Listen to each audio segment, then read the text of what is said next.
पास किताब पहुंच रही है। विमल जी किताब पहुंचाओ।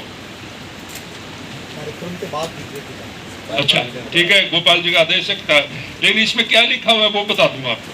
पढ़ लेंगे मैं। थोड़ा सा बताओ, 4 लाइन, बताइए आपको। 4 लाइन बता दो। शेखावत की जन्म शताब्दी 23 अक्टूबर 2023 से शुरू हो रही है। संयोग से राज्य विधानसभा के चुनाव भी इसी वर्ष होने हैं। इन चुनावों में शेखावत की राजनीतिक उत्तराधिकारी श्रीमती वसुंधरा राजे को तीसरी बार मुख्यमंत्री पद पर बैठाकर राज्य की मतदाता अपनी सच्ची श्रद्धांजलि अपने प्रिय नेता राजस्थान के एक सिंह भैरव सिंह को देंगे। इस बात से लेके कोई नेता तैयार नहीं हुआ, केवल घनश्याम जी। इन्होंने कहा कि जिसकी कर्म में लिखा हुआ मैं क्या कर सकता हूँ। ये पन्ना ऐसा था जो राजनाथ सिंह भी चिमक गए, अमित शाह भी चिमक गए, कलराज मिश्रा भी चिमक गए, अशोक जी भी चिमक गए, मैं क्या कर सकता हूँ। मैंने जो बात है वो लिखी है, लेकिन एक मैं बात कहना भूल गया कि जो इस किताब के अंदर समस्याएं भैरव सिंह जी विधानसभा में, घनश्याम जी तिवारी विधानसभा में उठाते थे, वो राजस्थान में समस्याएं आज तक भी यथावत हैं।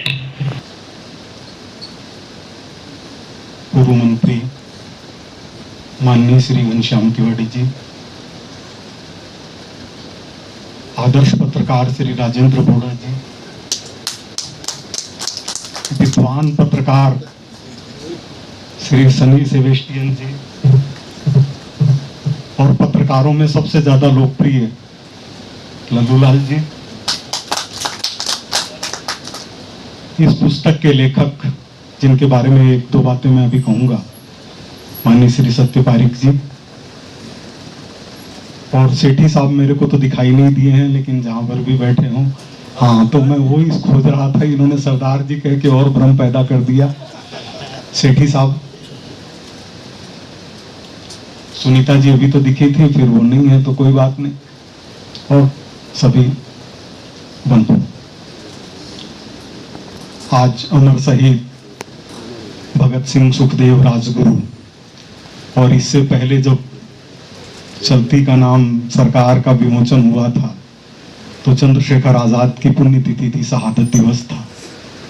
आज का दिन बहुत ही पवित्र दिवस है, और इसी जगह पर एक बार भगत सिंह के परिवार के लोग, सुखदेव के परिवार के लोग और राजगुरु के परिवार के लोग और उनके साथ और भी इसी मंच पर इसी जगह बैठे हुए हैं, तो इसके लिए भी बहुत बहुत अच्छा लगता है। आज जिनको सम्मानित किया गया, भटनागर साहब, इनकी विशेष गंभीरता से मैं अभी परिचित हुआ हूं इन्हीं दिनों। उपेंद्र जी, रोहित जी, जिन्होंने बहुत अच्छी खबर लिखी, मैंने अभी 5-7 दिन ही पढ़ी थी और उस पर टिप्पणी भी की कि सब्जेक्ट से अलग हट करके किस तरह खबर बनती है, उसका वो एक प्रमुख उदाहरण है। राहुल गौतम जी, इन सब का मैं अभिनंदन करता हूं।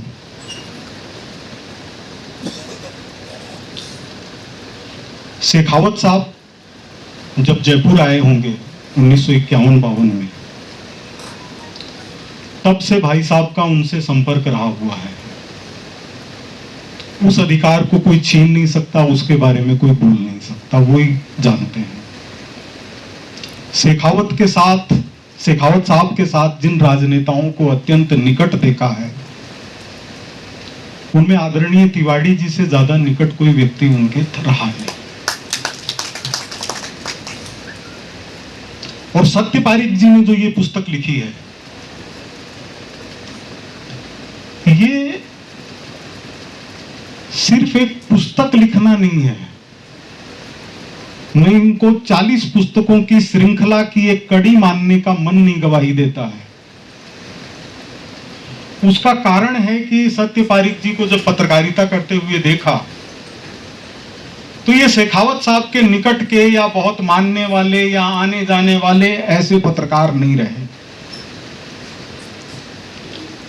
उन्होंने दूसरी बार क्यों लिखी, किसी की प्रेरणा भी हो सकती है, लेकिन असली जो चीज है वो ये है कि राजस्थान की मिट्टी का सपूत होने के कारण सत्य पारीख जी से प्रारब्ध ने यह पुस्तक लिखवाई है। ये सभी महान लोग हैं, इनकी बराबरी कोई दूसरा नहीं कर सकता। आसमान में बहुत से सितारे चमकते हैं जो रोशनी देते हैं, सूर्य की रोशनी का माध्यम बनते हैं, लेकिन उसमें एक अलग व्यक्तित्व है जिनको विश्वविद्यालय की जरूरत नहीं है, जिनको स्टेशन की जरूरत नहीं है, जिनको एयरपोर्ट की जरूरत नहीं है, जिनको तारीफ की जरूरत नहीं है, जिनको गुणगान की जरूरत नहीं है। वो राजस्थान में एक ही व्यक्ति है, किसी भी गांव में, किसी भी ढाणी में जाकर के पूछ लीजिए तो भैरव सिंह को जानता है। किसी भी ढाणी में चले जाइए, पूछे भैरव सिंह तो तुरंत जान जाएगा कौन है भैरव सिंह। जयनारायण जी व्यास जी को समय ज्यादा हो गया, हमको याद दिलाना पड़ेगा। वो सब ऐसे महान लोग हुए हैं जिन्होंने सत्ता को चुटकियों से छोड़ने का काम किया है। तो शेखावत साहब के बारे में, चूंकि तिवारी साहब सिर्फ उनके सहयोगी नहीं रहे हैं, बल्कि एक सेनाध्यक्ष के साथ चक्रव्यूह के अंदर हरावल के जो महारथी होते हैं, वो भूमिका तिवारी जी ने निभाई है। मैं तीनों बताता हूँ। सबसे पहला मोहनलाल जी सुखाड़िया को भी धन्यवाद देता हूँ कि उन्होंने हिंदुस्तान में अगर भूमि सुधारों के कानून सबसे पहले लागू हुआ तो वो राजस्थान में हुआ। राजस्थान भूमि सुधार कानून लागू करने वाला पहला प्रांत है जिसमें जागीरदारी उन्मूलन का विधेयक आया 52 में, और जनसंघ के उस समय 11 सदस्य जीत कर आए हुए और सारा के सारे ठाकुर थे, राजपूत थे। और उस समय जनसंघ ने जागीरदारी उन्मूलन का समर्थन किया था। डॉक्टर श्याम प्रसाद मुखर्जी ने दिल्ली में प्रेस कॉन्फ्रेंस करके कहा कि हम जागीरदारी उन्मूलन का समर्थन करते हैं और भूमि सुधार के कानूनों का समर्थन करते हैं। जब यह बात आई तो ये 11 एमएलए इकट्ठे हुए जनसंघ के राजस्थान में और इकट्ठे और कहा कि हम तो जागीरदार हैं, हम तो जागीरदारी का रक्षण करने के लिए। गोपाल जी का शुरू में एक लेख था, उस लेख को मैंने सरसरी तौर पर देखा।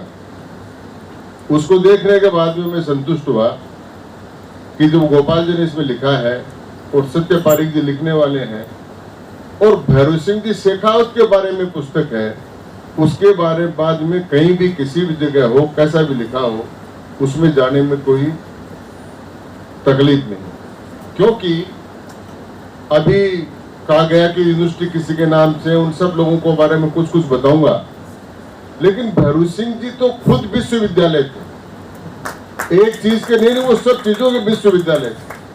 भैरव सिंह जी का किसी भी एक जगह नाम होना क्या, और राजस्थान के साथ उनका नाम पर्यायवाची हो गया था। भैरव सिंह मतलब राजस्थान, मतलब भैरव सिंह मतलब राजस्थान, ये स्थिति उनकी थी। और मेरा जो उनसे संबंध था वो कितना पुराना था आप समझ सकते हो कि जब सबसे पहले 52 में वो चुनाव लड़ने गए दाता रामगढ़ से, तो मेरे ताऊ जी थे स्वर्गीय पृथ्वीराज तिवारी, वो जनसंघ के अध्यक्ष हुआ करते थे। और शेखावत साहब टिकट लेकर वहां गए, उस समय मैं 4 या 5 साल का था। उस समय उन्होंने मुझे गोदी में उठाया था। उसके बाद से जब तक उनकी अर्थी को मैंने कंधा दिया था, तब तक का हमारा संबंध, इतना बड़ा संबंध रहा हुआ है। इसलिए उनके बारे में बहुत सी बातें हैं, लेकिन मैं 3 बात आपको ऐसी बताऊंगा कि जो किसी भी राजनेता में मैंने आज तक नहीं दी।